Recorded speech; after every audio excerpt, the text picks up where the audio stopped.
sheego la xasuusto laga sheekeeyo labada maanta ma nagu yariin mise nagu badan yihiin ya quraanka akhriskiisina waa nagu yaraaday aakhirada sheekadeedina waa nagu yaraatay bal sheekada aakhirada saxaabadu مسكيت كنت كقادم بالسوق آخرة كذا شيء سنين دتك مسلمين تزمن كان جوجنا شيء كذي أدوية أنت كسوق قادم تبدأ أي مسكيت كده إحنا ذا كان يعني بس بدل كان نقول دعاية سوق مساجد سوق المسلمين كمصلاهم بود علي بن أبي طالب سوق المسلمين أسواق المسلمين تو واسد مساجد أو كلويان سد مساجد إله الله قوينينا يو ayaa zamankii nabiga suuqna ilaahay loogu weyneynayay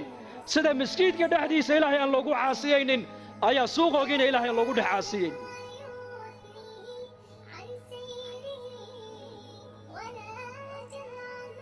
innaka zamankeenan maanta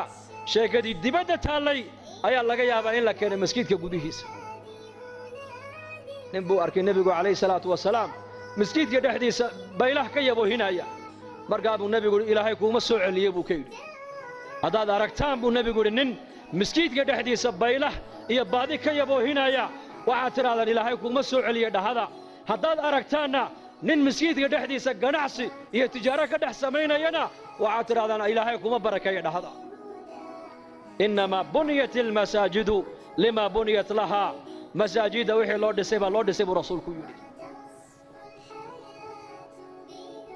nolosha masaajida taalla bay culimmadu leeyihiin ayaa la rabaa in dibadda loo saaree nolosha dibadda taalla masjidka in la keeno maaha cahdigii nabigeenna calayhi salaatu wasalaam iyo cahdigii saxaabada dadka muslimiintu nolosha masjidka ay ku haystaan ayay dibadda ula baxeen halkan ilaahay bay kaga baqeen dibaddana ilaahay bay kaga baqeen halkan ilaahay bay ku ammaaneen dibaddana ilaahay bay ku ammaaneen halkan aakhiraday ku weyneeyeen dibaddana aakhiraday ku weyneynayeen wallaahi siiraday ku taallaa cumar binu khadaab suuqa madiina intuu gala buu odhan jiray halkan ina fadhiisiiya